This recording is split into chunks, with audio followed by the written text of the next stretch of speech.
this morning there was a 7.4 earthquake here in Mindanao. And when you get big earthquake warnings like that, the first thing you have to do is go on Tsunami watch. So it's close enough for us to be able to feel this earthquake. Yeah, it was a big one. It was probably the biggest earthquake we've felt here in the last couple of years. 2 years, yeah. And everything was moving. Luckily, nothing was breaking, but it was about only 150 kilometers away in Davao and in the same region as we're in Mindanao. So we have to be concerned about things like tsunami waves. Yeah. And all day it has been tsunami watch. Yeah, the threat of a tsunami has lifted now, which is why we're outside and we're down on the beach. We're walking our dog because we have just been inside all morning, like watching. And there's been no aftershocks actually. If there were aftershocks, they were very small because you can see on the apps that there's been a 4 or a 3, but you can't really feel those, and perhaps it's a bit far away. But as you can see from the sea now, we've got high tide coming back in. Yeah. And I just wanted to talk a little bit today about how we deal with these kind of disaster pressures, because it's maybe a little bit different to what you think. You obviously download apps and you can figure out what's coming by seeing emergency reports. Yeah. And there's a community of people around the Philippines that share what they're seeing. So you really do have to be connected to the internet to be able to find out what's going on here. Yeah, thankfully the earthquake that we felt here, it didn't take any of our power or electricity or anything like that. None of the power lines went down. So everyone was still connected, and pretty much straight away people were contacting saying, have you felt it where you are? And people were putting up videos of what it was like in their areas, so you can kind of get a gauge of what was going on in other parts of the island. So it was only about 2 weeks ago that Cebu City had a really bad earthquake, and one of the first things that you guys did was message us to see if we were okay, and we barely felt that one at all. But this one, we definitely felt it. And it's a little bit scary because one of the things about living in this part of the world is most of the year feels paradisic, and you really do get the benefit from that. But then there's the dark side of it, which is that you're obviously living like in the ring of fire. There's volcanoes here, there's tectonic plates, there's earthquakes, there's tsunamis, there's tropical storms, and all of those things are a permanent risk that you never really know when they're going to show up. You might get a warning like, 2 or 3 days before that something might be forming in the ocean. But with earthquakes, you never know when they're going to happen. And like we said just now, that was this morning the biggest one that we've had for a long time here. And if any, like we get very, very small kind of movements, but nothing like what we had this morning. And nothing fell off the shelves, but things were moving and swaying, and definitely the floor moved. We all thought we were about to fall over. It was that strong. yeah. So it was quite shocking this morning. I will say though that after having lived here now for 5 years, I didn't really feel fear anymore. There's a level of preparedness you go through in your mind that you kind of build up a resistance to. I think once you've gone through a few traumas here, they just kind of they start off like feeling bad, and then over time you just accept that you can be prepared to a certain level. Like for example, we've got our own power supply, we've got backup power supplies, we've got Starlink internet. We're way more connected than we were after the first disaster that we went through, which is the big typhoon. But it's just that knowing that you're doing the right thing and when. So for example, when there was a tsunami warning, first thing you do is check to see if it's true, where it is, and then whether or not it's actually safer to leave your house and go somewhere else than stay here. And when it's due as well. So you can get all that information online, which is why it's so important to be able to stay connected during a disaster or something happening like that. If you don't have that information, then it does make everything more scary, because you literally don't know what's coming or the aftermath, or you know what's going to happen next. So that is the kind of worrying thing, is during the actual event, it's a bit like, oh my goodness, earthquake, okay. But once it's over, then it kind of gets a little bit scary. Like, okay, what's going to happen now? People will say, oh, prepare for an aftershock, and then it's like prepare for a tsunami. And basically what we were doing today was we were checking all of the tide apps to see when the tide was supposed to be out and when it was supposed to be coming in, and then checking to see if there was any abnormalities in what we were seeing. So if it was low tide and then we saw the waves way high, we knew that something else was affecting the low tide. So you got to make sure your information is clean, and it just helps you to kind of make decisions based on that. we're obviously got a whole family to mobilize here. Yeah. So we don't really have a go bag, but we do have bags set up around, like my wallet and my phone and stuff are always in the same place. We have a baby bag that's kind of already half full. Straight after the earthquake, I gathered up baby's essentials. I made bottles so that we had food and, you know, packed the bag ready to go. Extra bibs, nappies, that kind of thing if we needed to jump in the car. But actually where we are right now is probably, even though we're right on the coast, it's high up.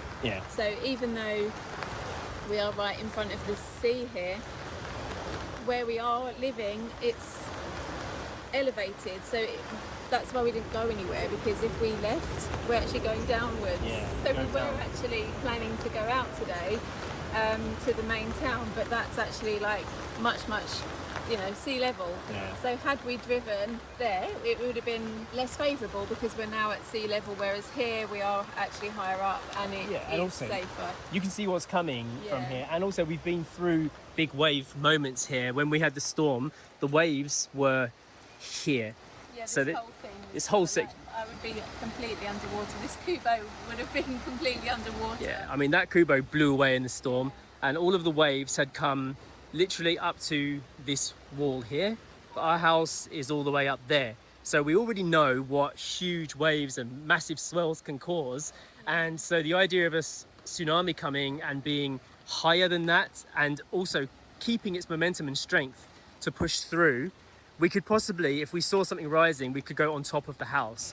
So there are plans in place, but as we said, you know, to leave here and go into the unknown is a little bit unwise for us. But just quickly, if we go on top of the house, if the tsunami hits the bottom of the house, wouldn't the whole thing crumble down? Well, it's a big concrete house. I mean, if you were living in a house that was made of this, then you wouldn't get on top of it, because it would probably blow away. But because it's made of big blocks, and we know that it's gone through a storm that was like 220 kilometers per hour.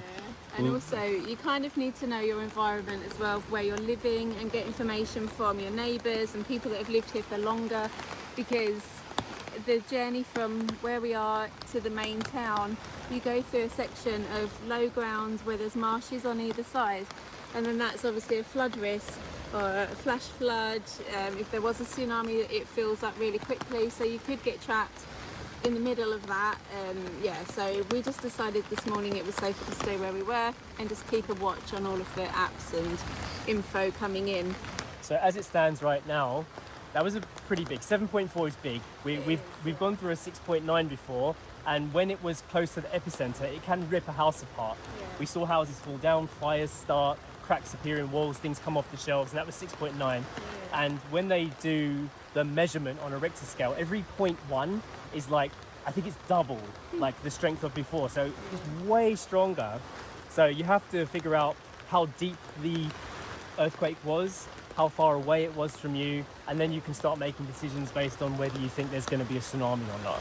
I mean, if we were in the epicenter of it, or if it was literally there, then we would have evacuated somewhere.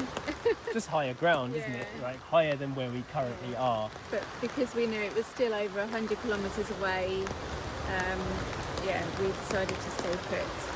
A little bit different to the Cebu one, which just happened because that hit in the city, whereas this one was more of a rural area along the coast. Very close to the surface as well, so a lot of roads got broken. Actually, 70 people died in that one, so that's really bad. You know, like you hear news of it and you think, oh, it's just another earthquake, because you go through so many of them, like little ones. But that one definitely wasn't. And of course, we've been following other people's video footage from Davao, where it was closer to the epicenter, seeing if there was any major damage down there. And currently there's not anything showing up that it's really hit that part of the Philippines as hard as the Cebu one. So I think we got lucky. Oh yeah, I do, but unfortunately it's getting to the time of year here on the island where I kind of don't want to be here. Because this is the kind of getting into the bad weather territory. We're standing here with an umbrella right now because the weather hasn't been great today, so we are feeling a little bit trapped because of baby. We don't have a passport for her yet, so we can't actually go anywhere. So we are here, we can't travel, we can't leave, whereas previous to baby arriving we had said we would be in Europe at this time of year, like now. Yeah. But unfortunately, her passport hasn't come through yet, so we are here still. Yes, there's really nothing you can do. Nothing that we can do about that. Yeah, you make an application and then you see how it goes. So we've been tracking it like week after week, and things are going through, but it just takes time. So we do have to just wait this out. And then after today's earthquake, it's like another sign. You're like, oh well, you just got to go with the flow. Yeah, there's no point in resisting too much. You just have to go with what you know, prepare yourself as much as possible, but also you don't want to be over prepared and over anxious, because then life gets really bad. And you don't enjoy, like, you know, anxiety every day. You wake up in the morning, you don't want to be here. I mean, one note is Poppy, our dog, she didn't react. She didn't react, no. The earthquake, and normally, you know, they say animals will be the first ones to know. But yeah, she was unfazed. Completely unfazed. Even though the house was moving. Yeah, she was like sleeping most of the day, and she's down on the beach now with us and doesn't seem to care in the slightest. Yeah. So I mean, that is definitely the dark side of living in a tropical island like this. You do have to take the good with the bad, and you know, luckily we've got friends around us, neighbours around us who really care about us and can give us information that we're not aware of. So we wanted to thank everybody who's been reaching out. We wanted to make this video on the day so that we can just show everybody in one go we're okay. We think, as far as anything's concerned, there's been no big aftershocks, and the tsunami risk is now gone, and we can come back down to the beach and tell you basically how we prepare and get through scenarios like this if you're thinking of perhaps moving your life out to a place like this.